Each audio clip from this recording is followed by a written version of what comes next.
Well.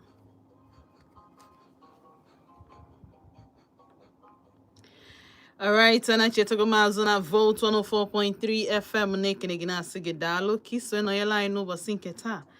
Obuni just not join him. Yes, ibialo on time.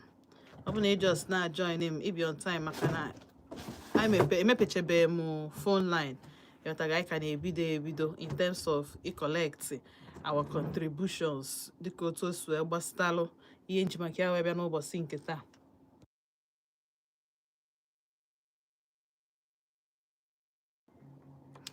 So ebe ọ bụla ị nọ na-ege m ntị time erugo mgbe mụ na onwe mbụ antị Chinazọ ga-eji wee nụ from you kedu ife ilu ka anyị nwee ike were ya nwụzie elu ụmụ nwanne anyị na ndị ụmụ nwanne anyị nwoke ụmụ nwanne anyị nwaanyị ụmụ nwanne anyị ndị nwoke nọ n'etiti ụdị ọnwụnwa a because ihe a bụ ọnwụnwa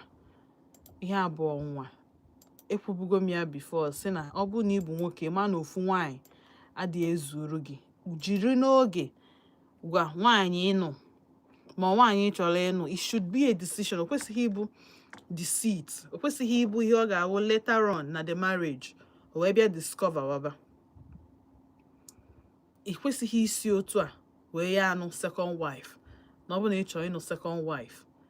Ọ kwesịghị ịbụ through deceit ma manipulation. Mba, ibidocha ebido otu nsu ebido ị chọọ ịnụ nwaanyị ọzọ gwa ya si ya nne nke anyị na-ebido n'ọkwa tupu anyị abanye na the main business the main koko ofu nwaanyị adịghị ezukwa alụ then gị na onwe gị bụ nwoke ofu nwaanyị adịghị ezuru gị wee chọcha nwaanyị niile ọ ga-abụ o wee bụrụ nwanne gị nwaanyị. Well, mụ amarọ but achọrọ m ịnụ from you. Kpọọ m na 0706 048 5853 ma kpọọ na 0915 570 8347. More check him na YouTube and I'm live on YouTube. Jenna Vote ODENIGBO or Igana Facebook na Vote 104.3 FM. Back on our Facebook.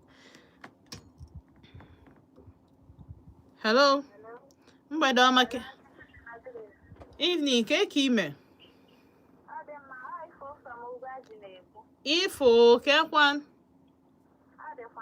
No. My sister.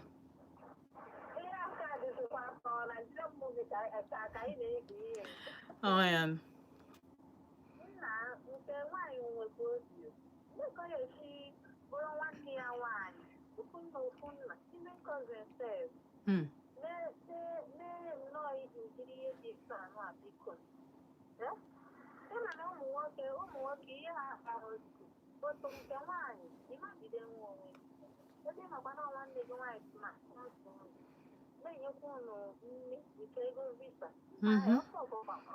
I had to use that language na radio anyị.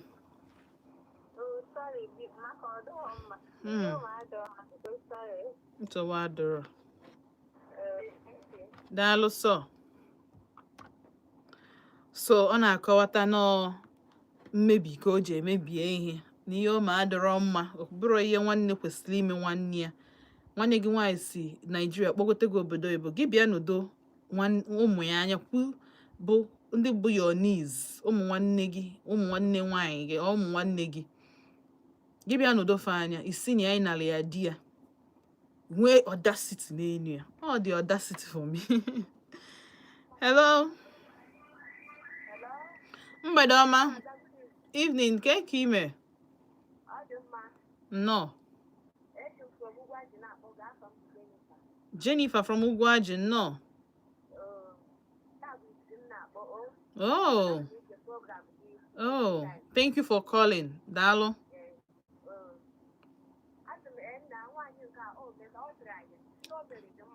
Ọkwọtụ osu ekwa natacha ha ncha to Nigeria. Although the story is your man, or the way the God female policy the woman and no be you decide no what her decision is the woman is there. You know the right thing. All right. Oh, dalo so. Oh, dalo. All right. On a quarter line, you think why me the mma. In fact, womanhood the proud of her bi you na check water. Hello mgbede ọma adị m oyi ka ime honorable no gaa n'iru anyị na-anụ iyi na-ekwu loud and clear. Ifu nwoke a na nwanne nwaanyị ahụ akpọgote ha deserve every morning at 5:36. Ị na-anụ ihe na-ekwu? Si m why? Both of them have control, self-control. Ọ ga-abazi ọrụ na-agbara ọra ka ifere na-ama ji nne ya na nwaanyị kpọpụtara ya ebe ọ pụrụ ife na ọ na-control onwe ya wee self-control as a man. Nwanne the wife ewepụrụ self-control as a woman chere oge nke ya ebe nwanne ya medoro ya ọgọ kpọpụta ya. Ekwere ihe ọzọ etosiri ime karịa ihe nwa ahụ mere ya hepụsiri every morning na-akpụta apịa ha taxi kana the messed up. Ọ bụrụ na arụ ya ka dị mmadụ ga-akọntrol onwe ya no matter what. So ihe lady mere ọ maka o meghị ihe etu o tosiri iji mee ya mana si hapụrụ etu ahụ ka e wee maa na intanet adịrọ mma. In short, ndị mmadụ na-ebitere trust n'ụwa na ya ka dịbagodo etu ahụ. Oh, Dalo, so honorable. God bless you too. Dalo, honorable. All right, una nugoni and honorable say that's na In fact, it trust to mad or the way. Amam na ya trust to muskwa mad keta.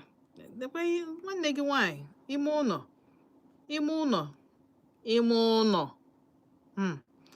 Hello.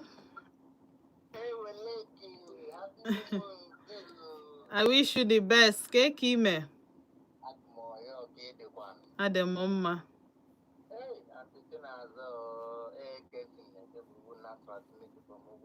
Eke buruburu no.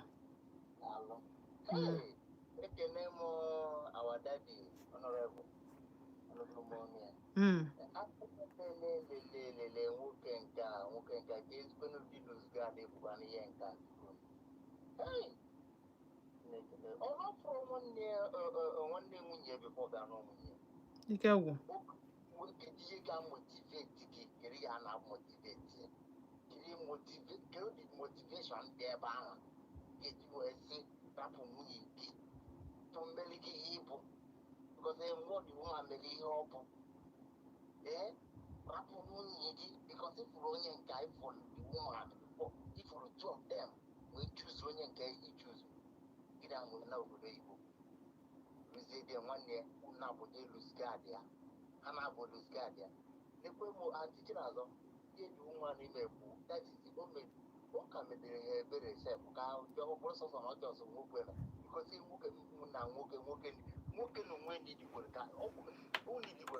Ịma na ọnọdụ bụ ka apịa ha taxi. What we need ka ha na-abụ ha na-apịa ụgbọdụ sọsọ taxi na every morning jiri emere ha tii ha na-abụ both of them. Watago gongola ka a kwesịrị ịna ọbụrụda na ja na gongola onye gongola aja nọdụ ebe ahụ. Watago because lose guard nke ha dị too much. Kedu dị ebi nke a biko. Ọ na mmadụ eme enwe trọs ọ ya ka ọ ga-ediza ka ha si na trọs amago. Dito na ndị ọjọọ karịzịrị ndị ọma. Nwunye gị nwere ihe niile ọ bụrụ nwanne nwaanyị ikeke na-aga lụsgadi ihe dị iwu mmanụ mere o metere oyi ha ga-eta afọ njọ ha ka ama ma sensị a na-anata nwokwe onwe dị ihe ka eme ka dị umeanụ egedi ka o nwee forgive na-agwa gị eziokwu ọ nwaanyị ka ọ bụ ọ bụ na nwoke ka ọ pashie ihe niile ka onwe dị ihe ga-eme kenete ka dị umeanụ forgive dama because that man there's lose guard nke kalele ọra m ụzọ aka ndị ọzọ bata daalụ Dalo say kesin. Dalo. If I just a phone job because even they make import, what is he janata? Akwema. And in Cabro and Ken, they make import, name say Hamado Park, Yalgi. Onye ya park. I don't why you deport or ya be. Hey, Cabo, in fact. Hello. Mgbede ọma ka ime. Mgbede ọma ka ekwan. Ka afa gị na ebe isi akpọ m. I wish you the best. Ofu nwa na South. No.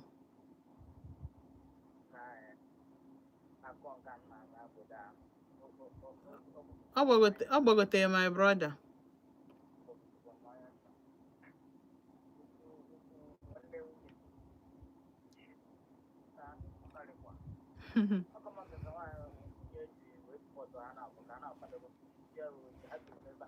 Mm-hmm.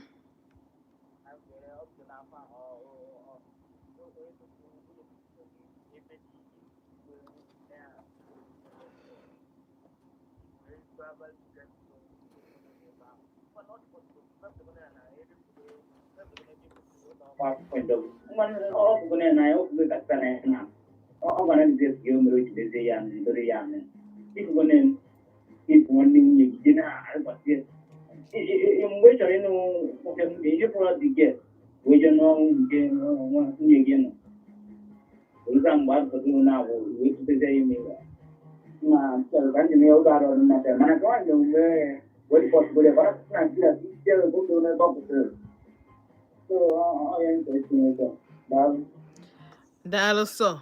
Ị ka na-ekwu okwu ebe ọ kwụsị. Ọ bụ na o nwere ihe ọ na-arụ tupu ebugote ya obodo oyibo. Ọ bụ na o nwere ihe ọ na-alụ, o bidokwa n'isi. And ajụọ ya si kedu ihe mere o ji wee nata Naijiria ka ihe ọ ya akọ.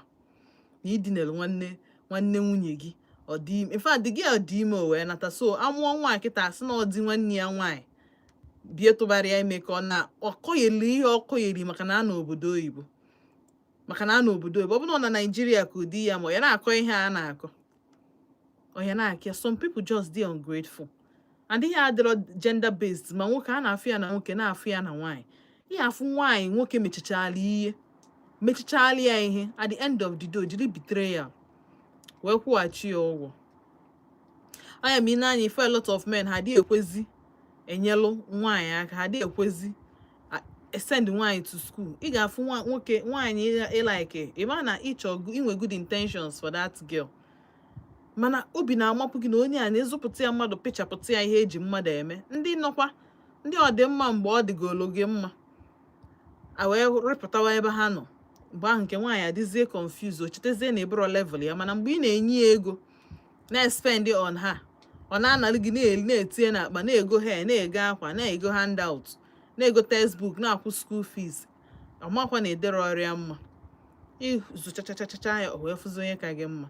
So sometimes some people ha turn down help mmadụ. I do not even blame them because ị na-anya ihe na-eme now, a lot of people na-agbakụtazi mmadụ azụ.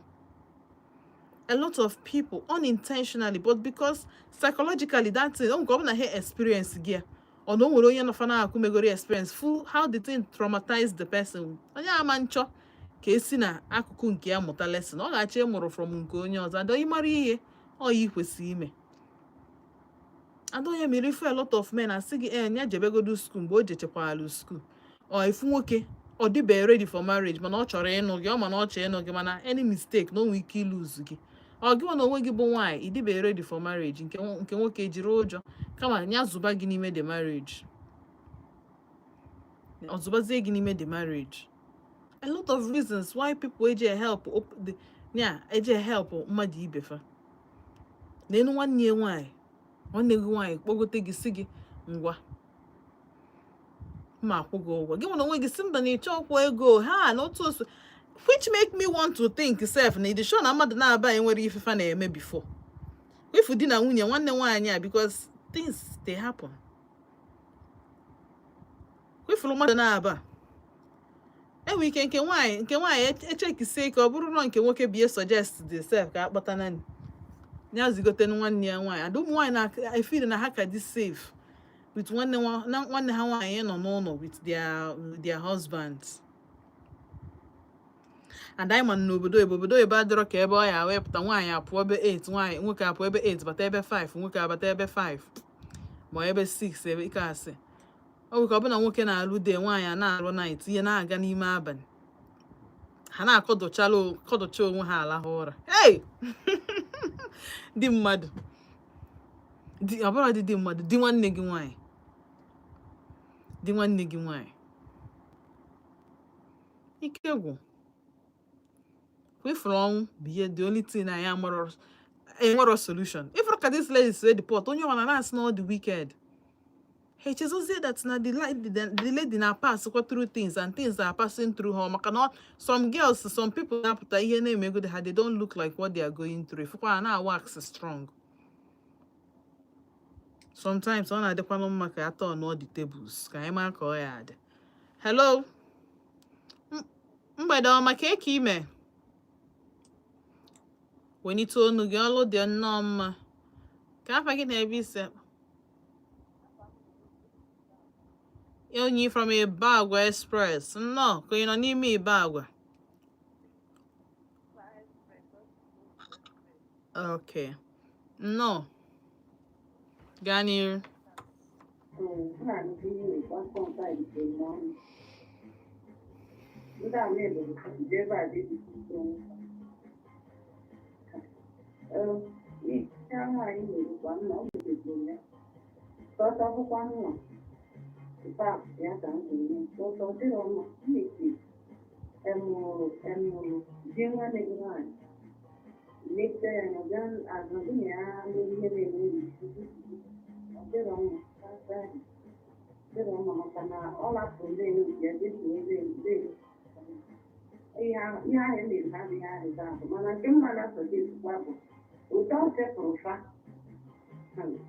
Mgbe ahụ ka a ga-eji ofe n'isi kwasọ na ọ ma n'ọrụ ọ ga-anụkwa ya ọfụma ọzọ kara obi azụ ihe ha na-esefu ha niile dịka proud mee ya ụtọ chepụrụ ha ha ga na-agakwuru na-ezuzi ya na-aga ịghọta ha ga na-agakwa n'ihu maka na ọjọọ agaghọfara n'anya ntu ha bụ proud mee ya ọdịrọ mma satari ọdịrọ na nkọta o ji ebe ahụ emezi ọnwa ya nwaanyị ihe a bụ o ji ete ya pọsị tekwa onwe ya pọsị tekwa nwanne ya nwaanyị pọsị gọta pọsa onwe ka ọ dị onwe ka ọ ma ndị ọdịrọ mma satari ọ bụ na obodo anyị izuzọ ya ha ịrụ ala ya ga-emedozi ha na igbo ya ga-emedozi ha mapụta iro for one day sef ya ga-enyefa ha mapụta iro for one day.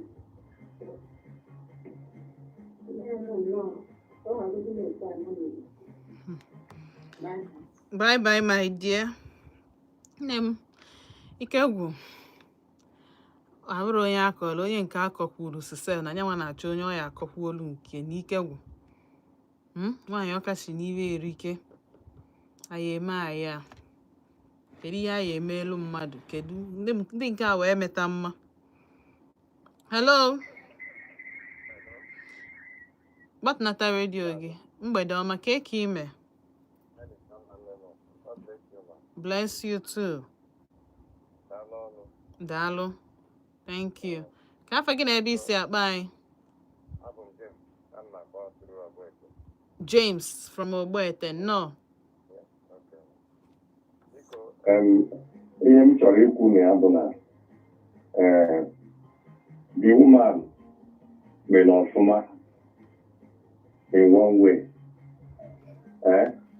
And we make sure of mine the other way. I'm sorry, this is the angle I'm going.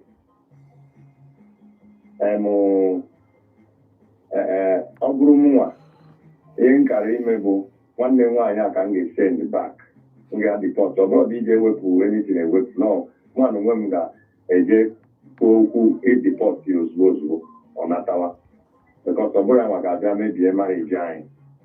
And let this thing serve as a warning to onye ọbụla na-ege ntị n'ihe anyị na-akpakịta. Ndị a bụrụ nke izizi, ọ bụrụ nke Igbo, ọ bụrụ nke ịtọ ụdị ihe a na-adị eme.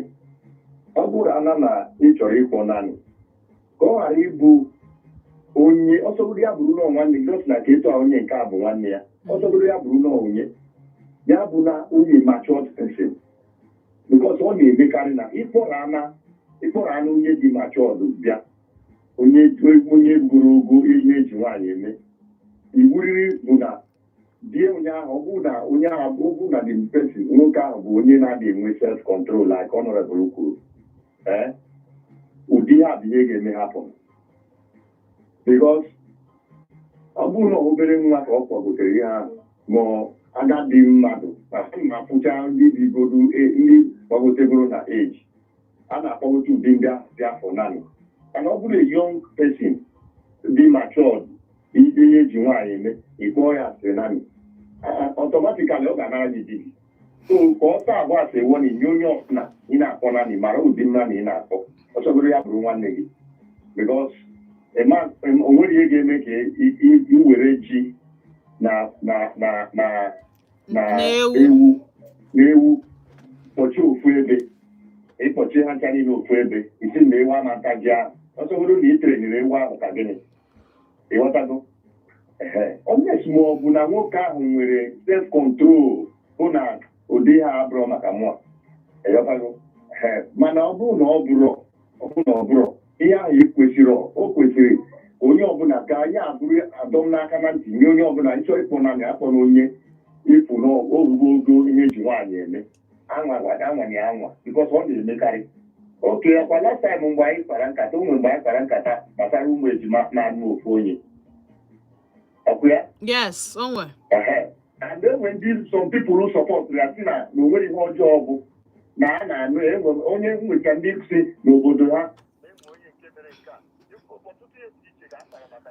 eziokwu so ọ bụrụ na ị chọrọ ka ụdị ha ghara ịdị nwaanyị ahụ in the first place ana m asị na o mere mistake ọ bụrụkwa na o mekwara ihe ọma ịnọda inyere nwanne ya nwaanyị aka mana the same time mistake o mere bụ nwanne ya nwaanyị erugo ogo eji nwaanyị eme ọkpọrọ ya bịa iwu bụ na ụdị ha ga-eme ndị o kwesịghị ịma ụdị di ya na ya bi n'ụlọ ihe ọ ga-emenwu na ihe ọma mmenwu so ihe m na-ekwu bụ ebe ọ chiri etu a dị ọ bụrụ mụnwa amasị ndị ya na di m out nọ nke nwaanyị ahụ mkpọta na ihe ga-esend out mụ na di m ya kọntina obiri ọ bụ na o nwezikwa another thing o behave gwara tren ndị na-adịrọ dịka o kwesịrị ọ mgbe aka mụ na ya ga-enwezi nghọta because mmadụ ama bịa bata n'ezinụlọ bịa tisa ezinụlọ m gosi etu a maka ihe o mekịta bụ na igel bịa tisha ezinụlọ ha ịghọtago so ebe a ka mụnwa na-ekwu aga. God bless you. Bless you too. All right, ihe ọ na-akọwata bụ na nke nwoke nke nwaanyị kara ijos deport ịmago report ọsọsọ nwanne ya nwaanyị and not with the husband mana di ya ha anya dị ya n'elu ọfụ onye ọzọ o ya eme ya the same thing ọfụ onye ọzọ o ya eme ya ịwa hello mgbede ọma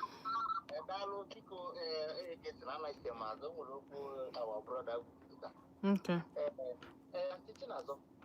nke nwoke dị proud with enyi ya nwaanyị enyi ya nwaanyị ka m ga-akpọ maọbụ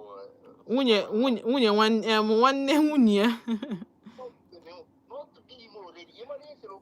ime oriri ọgwụ ya so biko proud na-ekwu n'iru nwunye eze ka ọnụ bịa na ọka ọnụ bịa na kpọgotere gị obodo oyibo ịghọtago ka ọnụ bịa onye bụ ka anyị na-aghọtakwa okwu asa aga na dịrị ka o si dị ya na nka nke nwaanyị ga-ese ndị sọsọ nwanne bak ebe ọ bụ nwa die afọ nye na di ekele n'ụlọ ahụ ọ dị ka dị woman ọ ga-survive ọkụ ya bụ ihe ga-eme mmadụ ga-atịra mmadụ enwere depression onye ejije kwụ ụdọ ọ ga-eme wọnọti na ụdọ ọda ọ asị na mmadụ anwụ maka gịnị echi because high BP ga-egbunetere the woman ọ jiri anya afọ the man ọ bụ nwa die n'afọ ifụkọ ha na-abụ dị proud na-ekwu na-ebost ịfụ na these people amamode spirit batara ha na-abụ niile so the best bụ ha na-abụ isi shift go n'ebe the woman nọ that's the best the woman na-enwefugo nke jikọrọ ndị eme ihe Only got us good. Oh, dear, I call Apple Macanke chicken or Yanka, Eddie one and wire, we are the Bakuru chicken. Chicken your castle with Lego, your castle. Because the guy told I want to do woman like a feel a good deal romantic way do my go weekend with Butu because how do you pay a rise? Oh, my kind of go Woko say after now, so bad. Well, Maya. Not by your number. That you go on taking out the Darwin. Abụrụgodu nwoke sef ọbara mgbali elu kwesịrị ime nwoke nwere onye except na this kind of a thing adị na your agenda nwunye gị mezie gị ma ọ dị gị ume you prepared for it ma ọ bụ na ịkwadoteghị onye trust mee gị betrayal nwoke ọbụla ga-emenwu gị this kind of a thing with your sister I promise you the only thing ji that man bụ na o nwetebe the opportunity and ọ na-achọ the opportunity sense o nwetebe opportunity bụ na o shobeghị ishe gị. Hello. Mgbede ọma ka ime. Mama Emma GRA no. My dear. The lady take a very wise decision. And that's even my way. It's also send the one news. Send the idea. Because I'm not sending 1 year wine. Happy dear. Yeah, I will. All right, ọ ga-abụ network gị ma airtime gị nke ọ bụla ọ bụ biko jisi ike kpọghachi m azụ na 0706 048 5853 ma kpọọ na 0915 570 8347.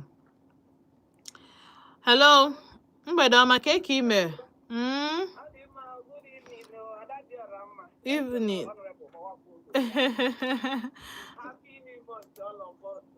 Thank you. Cecilia, no. As Kedu network you use or that you connect here as well. Good evening to all of us. Thank you. Good evening. The problem is that not the kind of mother amaros in here, but your job, Nansana. You know, by virtue of marriage, your wife's sisters and brothers are like brothers to you. You cannot put the sister in law. Only as you can one niggy. People are dealing with self-control. You wrote the sentence was the email. Okay, that woman, that woman needs the out. What decision you take will be excellent one. Because upon Adam, also can be the sister now. The next thing the man gave me, I will come and come because only can be made you be here. Okay, make a can do with the among with somebody to tell the story. So the decision she took is best. So let the man learn. So that next time, next time, or more self-control. If you go to the bottom of the only wake him or less the time. You know that? Because you can say, no, I can only be matured. Nobody can, Burma cannot be matured on a guy on a kid. If what I don't do when you do that, maybe a loose person. Or down or less in the child, see you, and maybe the father find out. So, what I'm not begging our men and our ladies, because in our work now, only want to self control, boundary. Mana ikwesịrị ime ị ka n'obi di nwanne gị dị na ajọ na ịnọrọ obi adịghị mma nwanne gị kpọpụtara gị so onye ọ na-enwe self control mara ihe dị mma because ihe na-eme anyị na this side of our side African I believe na all highest so we got highest so asham one you got that kind of we go and say after now we right you know more than one wife highest then when you can say and one say the lady don't mean no big gas after all then we go to him will be in that time then we go to Melu down and the man will be having now those kind of things one lady you backstab her how do you think the trust I don't know how she will feel anything when you're one year or feel and a lot of people always forget old age see I try to always think about when you're old when you're getting old, a time will come when you will be down. When the chips are down, you will think of the kind of life you live. Will you ever be happy to yourself? My dear, people want ezigbo obi now. And so here na block ka ndị wetere ezigbo obi nyere ndị mmadụ aka. Adịghị ha na-atụ ụjọ na nne mere na onwe na-ekwe ka ha si end. Somebody might be good and you want to train her. It's because now we're going to get trained to happen there. Why do people live a life of blocking other people's progress? Why do my friend the other time? Why do people do evil things? It pays to be good. It pays to trust and do good things so that blessings may see another thing. They want to tell you, no. Nwanyi, because let's have self-control. Because what the woman did is good, and I applaud her for that. Thank you very much, CK. Oh, Dilu, Cecilia. Thank you so much. 0706-048-5853. My one is 0915-570-8347. You can nweta m na YouTube na Vote Odenigbo. Ijekwana na YouTube gị. Type na search space Vote Odenigbo. Tinyere ya Vote Odenigbo ka ọ dịrị gị easier. You nweta m. Ya afụ red ring. Tinye aka na ebubata gị straight na life. Ọ bụrụ na ị chọọ nweta m na Facebook, jee na Vote 104.3 FM. Etego m ajụjụ ebe a ntinye question na itinye topic of the day. So just contribute. M ga-agụpụta ihe ọbụla ị nwere ike ikwu n'oge na-ete ha aka. Cheta na ị nọ na Vote 104.3 FM. Afa mba ntị Chinazọ na sị gị daalụ. Ọ bụ na ị chọọ ịkpọ m, ị nwere ohere tupu m gaa obere musical break ile afịa. Maka nna cheta azụ, anyị jumpzie na the last wrap of the show. Anyị na-ekwu maka betrayal and family. Hello. Mgbede ọma. Oh, gaa n'iru. Enwere m question nchọ ka ịza m. Na-ege gị ntị. Asị m na ụmụ nwoke na ụmụ nwaanyị na-emekere ụdị ihe a, mana ọ na-aka na ụmụ nwaanyị. Isn't it? Eziokwu.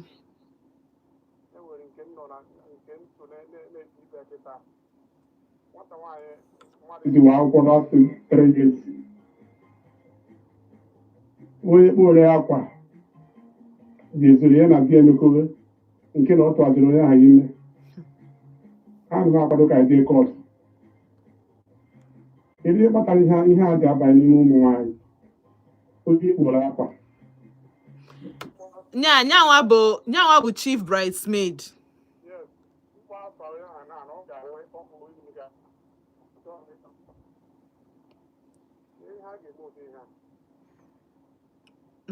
Ike gwụ, ama m ihe.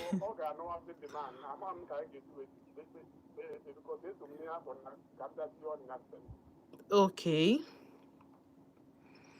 Ị ga-ene anya nke nwaanyị kedu ihe nwunye ya chọọ, because ọ nwunye ya bụ the only victim na this case.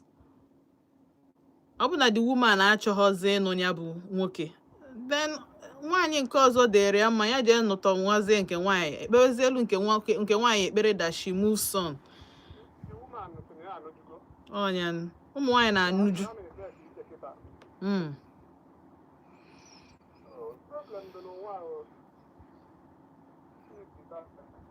Amen. Daalụ. All right. And then anyị efu na marriage abụrụ ihe a na-force mmadụ to stay in. Ụdị ihe a m na advice gịnị separation. Ọ bụgodị na ha achọghị divorce, ha separate good. O nwere ike take 4 months, 6 months, 1 year. Mana after 6 months, asị m kwuo, ọ bụ na gị nwa na onwe gị nke nwaanyị ọ dị eme gị ka ịnachie back to the man. You cannot live without this man. Move on. Divorce or ya move or onwe gị on. Ọ bụ na ị chọọ ịnụ di ọzọ no, because the truth bụ na nwoke na-agba n'ilo, especially wee ya emie wee mee with onye nọ gị nso, that man ụdị ndị a they hardly change. The only thing they change if our condition, either na ha nwere accident Ofuna, those side piece on our bahu cannot be there. There. Or no way cause we lose one big contract. Obuno onye obi ade n'olu. Aru ajuo ya oyi. Onka. These three things. Ihe ike na-eme ụdị ndị dị otu a tupu ha amụta ihe. Because ihe a na-eje court na-akpụgharị unu. Ị na-achọ ịkọwatalụ m na nke nwoke adịghị akpọ ekwensu. Ọ ga-asị gị na ekwensu. Meanwhile, he had the opportunity, one, to stop picking the call of that lady. Ka iwe no nke nwaanyị na-achụ ya achụ. He had the opportunity isi nwunye ya nekwa this girl o. Nekwa ihe ọ na-eme. I promise you, ihe mere ihe ọjọọ dị prevail bụ na ị na-keep ya as a secret. Ihe mere ihe ọjọọ ji agbawanye aga n'iru n'etiti anyị bụ na ị na-keep ya a secret. Enyi nwaanyị di gị na-akpọ gị na phone. Can he stop you from isi gị di gị? Because if you na di gị trust onye too much, set the friend up. Go see evidence. Ọ bụrụ na call na-abata, sikwa di gị nekwa o. Nna n'ihe a bụ the third time in a week enyi gị nwoke na-akpọ m. Amara m onye o ji akpọlụ m like that. By the time undobaru open na communicate, onwero secret ụdị ihe ama m prevail. Gwa na onwe gị bụ nke nwaanyị, ọ bụ na nke nwoke di enyi gị nwaanyị ma di nwanne gị nwaanyị na-achụ gị. What stops you from ịgwa nwunye ya? Si ya nekwa evidence. Do your part. Ya bụziara na nke nwaanyị si gị na ịbụ ajọ mmadụ ma n'ịchọ separate their home. Ama onye memia friend my friend n'ime abalị ebe 1 a.m. 2 a.m. because anyị nwa bụ ndị ana m amụkarị anyị ime abalị 2 kụkwa na ala otu adị m alalụzi ụra.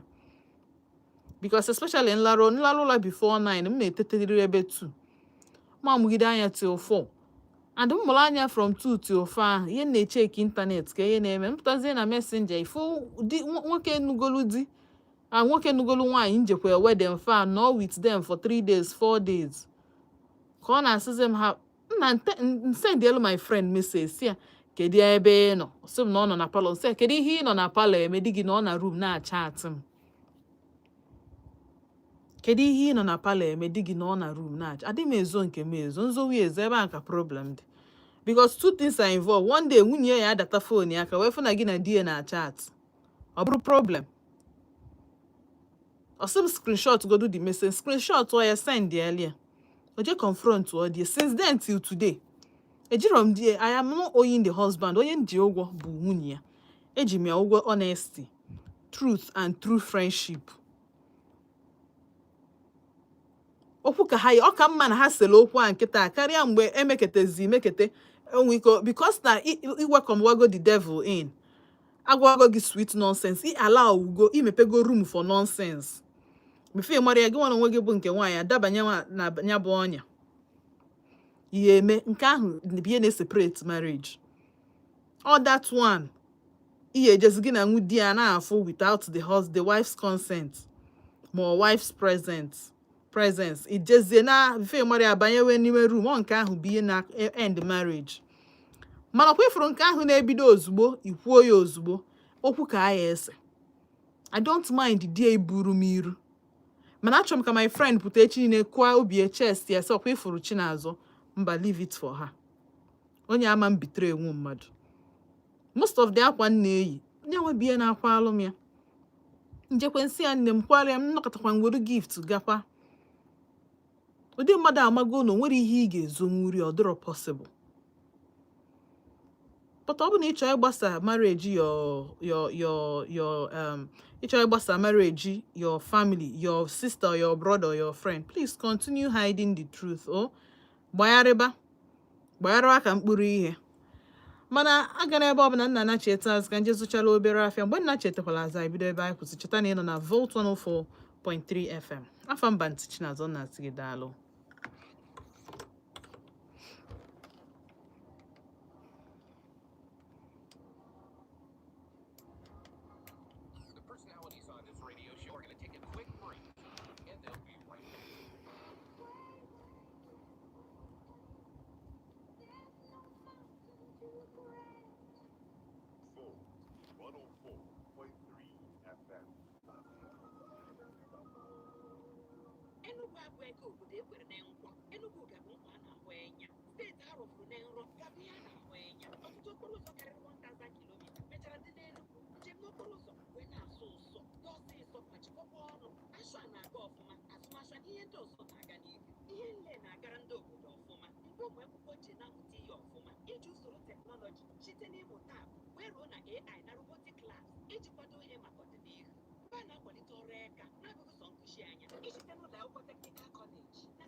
All eyes on me, oh, I'm on fire. Body is banging, I'm on fire.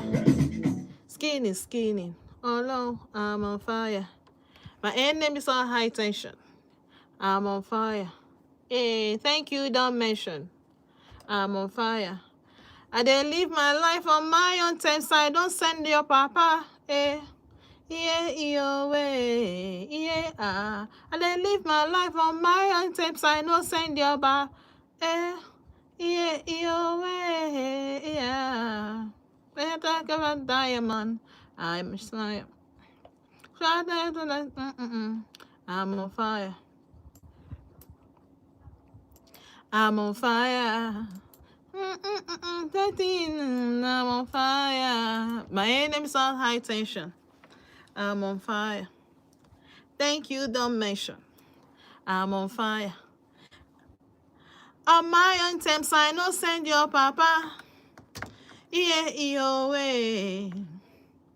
I dey live my life on my own terms, I no send your papa. Yeah, your way. Oh, no.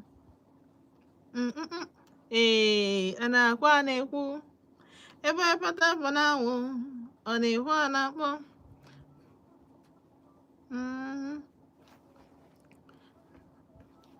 Hey, fire. I'm on fire. I'm on fire. I'm on fire. My enemy's on high tension. Hey, I'm on fire. Thank you, don't mention. I'm on fire. Hey, skinny. Alone, I'm on fire. Hey. Huh?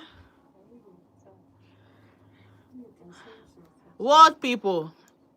Jennifer still need a massage. Oh, we have massage, Jennifer.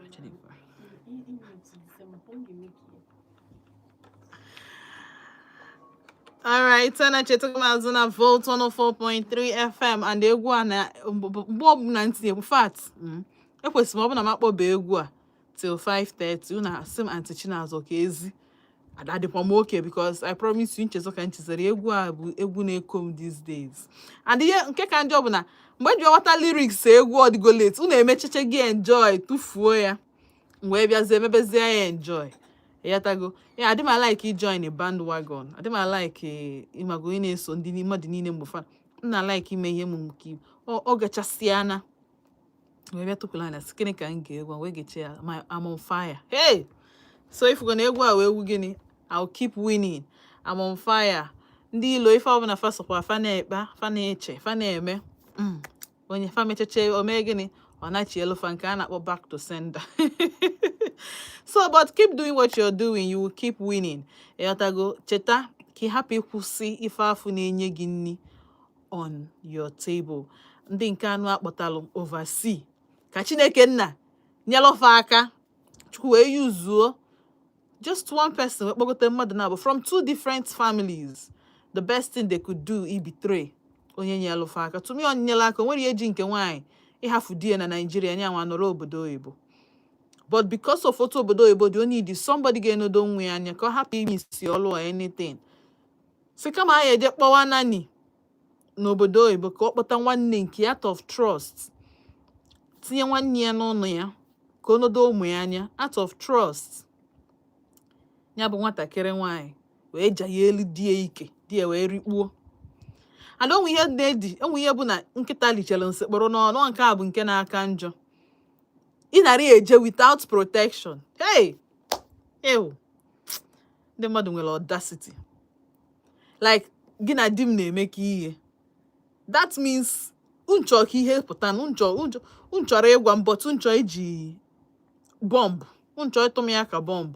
Guess what? The shocker became shocked. The shocker became the shocked. Hey! Okwu akpụ n'ọnụ. So, ụfọdụ si na onwe one man kpọn that idea dịkwa ma ọ bụ na ịma na uche mmadụ na-abịa abịa. Ọtụnata, onwe ike ọtụnata the girl. Tụọ ya. Sọsị aka ya deport, ọ bịa taa afụ nwa obere. Hey! Oh! Ọ taa afụ without a man, buo the pregnancy ifere. Ka anyị marụ na ndị bi ejere obodo ebe ịchụta ego, ya nwa jeje chụta afọ ime wee nata. Ihe dịka after 3 years or 4 years. Oma the man of the pot. The man anata without nothing. By that time, nke nwaanyị atachaga afọ zụọ nwa 3 years, 4 years. By that time. Because one thing with a scorned woman. Nwaanyị mere ife ọjọọ adịghị echezi. Anyị na-edowere gị ya na fridge for a perfect time. Nwaanyị nwere ike iburu gị ihe n'obi 10 years. Ọ ka ụmụ nwaanyị dị. Mgbe a ga-exact the revenge, ọ na-adị massive. By the time nke nwaanyị bụ ụdị afọ ime, Mana the girl ya asị ka o bu n'afọ na abụ nya jezie ka ọlụ ndị befa otu o si wee bịazie wee mee gịnị wee tụba nwanne ya ime. Ha ji eje kọwa onwe fa. But unfortunately ndị nwa na-eji ịkọwa bụ ihe na-abịazi asị nke nwaanyị na o mere ọfụma. Obi ahụ kpọkịrịkpọ na ọ kara forgive. Amana m onye a ga-forgive ha ibi ya ka ọ forgive ha na-abụ two adults. Mepele anya kolo because ya emere ọbụrụ one ọbụrụ 2 times tụwara ya ime ahụ. Mee kolo each time ị na-eme conscience ga-asọrọ gị na ihe ị na-eji abụ ọkwa property gị asụ nwoke ma asụ nwanyị. Uche ga-asịrọ gị hey nwanne m nwaanyị deserve this thing. Nwere ka your conscience swee pịa gị ụtarị. Enyi m nwaanyị a chọrọ ime ihe a ọ dị mma.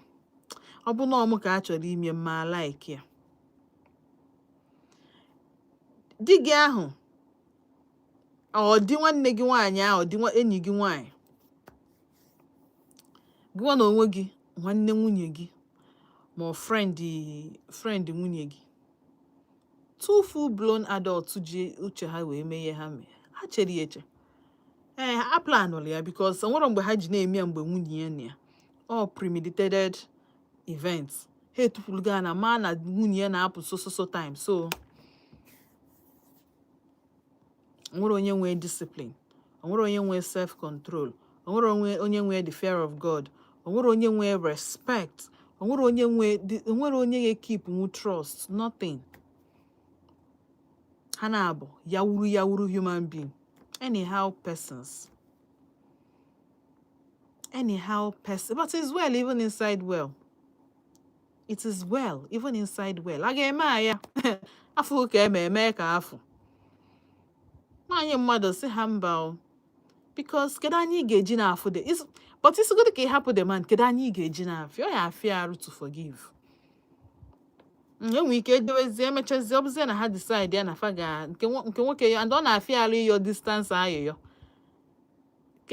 How long kaadị ego one ka ị ayọ?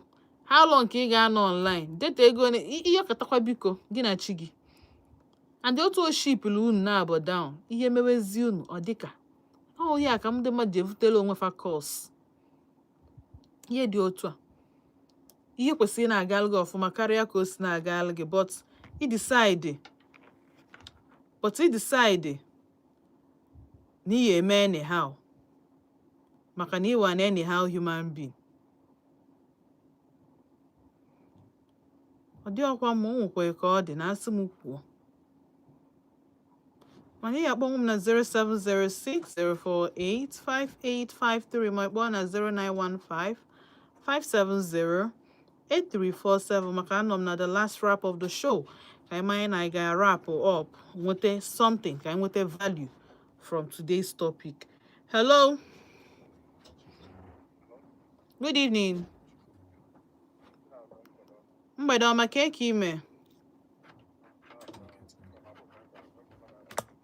Mmadụ abụchi nnọọ. Email. Eziokwu.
Mgbede ọma. Daalụ sọ. And so I wish one beautiful, fine, even lady, very fine lady. Asụmkwuo eziokwu ọ dị m ka onye bụ na ọ ya anụ di nke taa nke echi ka ọ dịgodu DXF ka o nwere onye ọzọ because sometimes ụmụ nwoke na-eche na anụkwa na alụ nwaanyị ụzọ ya emechie iru ya akpọchie inbox ya emechie nwaanyị just decided to be loyal and faithful to you chọọ abuse ya feel na ịtụrụ ya nga forever eziokwu ọ bụ na ọmụ bịa mara abịa it can be me Ama bumo biko kene m akara aka I can't even tell ihe mmemme na that kind of situation eziokwu I can't even tell ihe mmemme na this situation because I'm telling you betrayal of the highest order nwanne gị nwanyị ha akabụrụ na nwanne gị na enyi gị nwanyị asị ọ bụrụ ofu ọbara dị ma family ndị ọ ya bụ na ha na-eso di mmadụ nwanne gị nwanyị hello mgbede ọma ka eke ime nnọọ yes anyị kene chukwu aka onye wetalụ nnọọ ka ebe isi akpọ m taa oh nnọọ meyo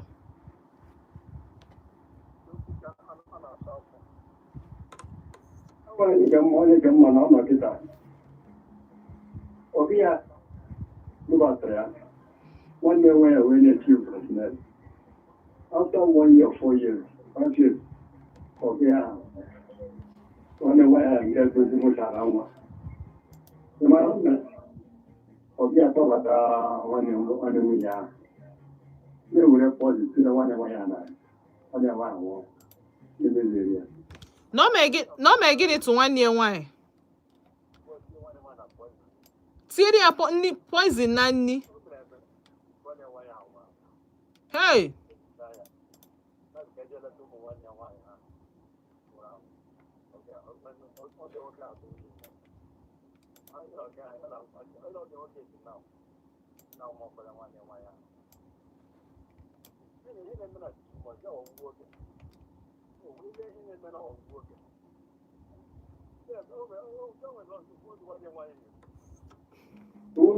nwanne nwaanyị ya dị ụmụ dị ma cheji agha alata ya gwazi ndị Naijiria si enwere ndị nwunye ochezi ebe a ọnwụ na ogeji kwuo ya oge chi na india out na ebere Amerịka ụsharụ imewu ikiri nyere iwu okpokoko ọbịa ọzara na akwari wetara mere daalụ sọ daalụ aka onye wetara na mayor na-ekene gị na-asị gị daalụ ka iso na yelụ m n'ụbọchị nketa achọrọ m ịgbachapụ ya ọsọ ka m gaa na alright ka m pikekọla hello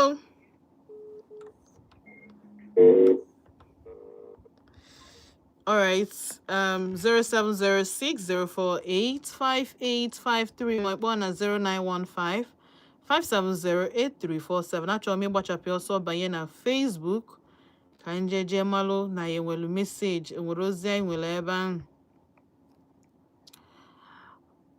then mbaa na WhatsApp ka ya na-akpọzi ya mbaa na ma aba na YouTube baa na Facebook ka mma na ya enwere ozi ịka anwụ ma agwacha ndị soro iwe di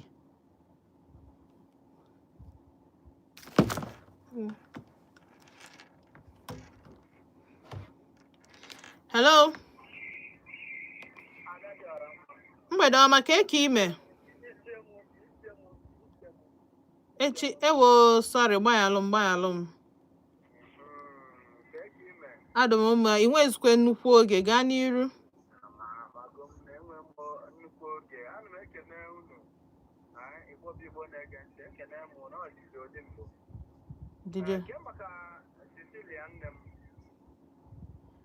Cecilia nọpịa ọkwa ọbịago jụọ ese gị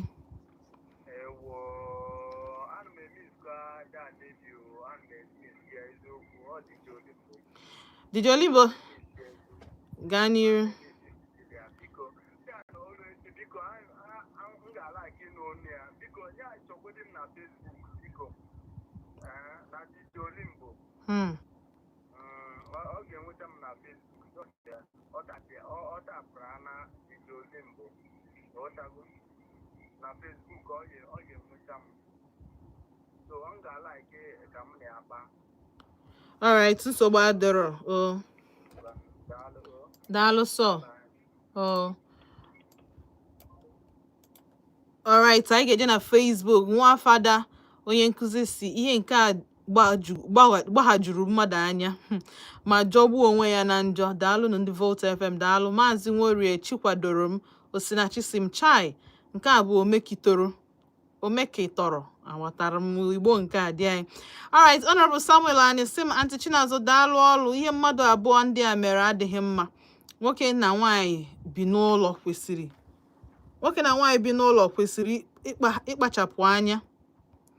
Ndụmọdụ m bụ ụmụ nwaanyị unu akpọbazina ụmụnne unu ndị nwaanyị togoro agbọghọ ka unu ya biri. Ọ ka mma ịkpọbata nwanne nwaanyị nke nwoke. So the sister to the boyfriend, sister to the husband. Na ọ ka mma na inwe sister to the husband in the house. Carry your own sister as the wife. All right, and ma try inweta message anyị na YouTube ka m nwee ike were ozi anyị ebe ahụ. Ọ bụ na ihe a bizi na-eso anyị na Volt 104.3 FM na nnabata gị na-asị gị daalụ na imere ọfụma, daalụ nke ukwuu. Ọ dịrị easy but yet ebe a ka ị nọ. So for ndị bụ na ị na-egebu m ebe ahụ your regular station, your regular program na-ekene gị na-asị gị onye nwe anyị gọzisia unu nnọọ mmaji pụrụ mmajiri. Onye jekwa Cecilia na YouTube si my dear ọ dị ka ndị mmadụ amarozi ihe bụ ajọ ihe na nsọ ala. People just behave anyhow and feel that nothing will happen. Where is the trust? This is what is called backstabbing and betrayal. I just held the woman. She did well. Let the man learn so that next time he will use his brain. My dear sister. Agu Charity Ebere. Same good evening, Aunty Chinazọ. This story bu Ikegwuru. An Ikegwuru story because it's a shocking one. Thank God that the woman took the best decision. Edwin Blessing. Same Aunty Chinazọ. Good evening, ma. Please, tomorrow is my best friend's birthday. I want you to help me celebrate her. Edwin Blessing, send your message now 0706 048 5853. Send your message now 0706 048 5853. Opening and you send your message now 0706 048 5853. All right, Aunty Chinazọ, happy new week. Dalo so. And you go Cecilia, but my dear, it can't be you, it can't be any of us. Amen. Amen. All right, ebe a ka m ga-abịa na njedebe n'ụbọchị nke taa. Sunu daalụ kunsue no your line. Maze take any more calls and they take chegom our messages. All right, so ebe a ka m ga-asị unu biko ọ bụ na ịbụ nwanyị ịbụrụ nwoke ekilo na trust mmadụ nwe in you wee sị gị mere ya something. Ekili na that trust in that person. Ọ dịrọ mma. Then stop keeping secrets from your partner. Keep is na secret from your partner. Ka ọ dị na echi ka ọ bụrụ ụbọchị ọzọ mụ na unu ga-anọ na Volt 104.3 FM. Ndewo.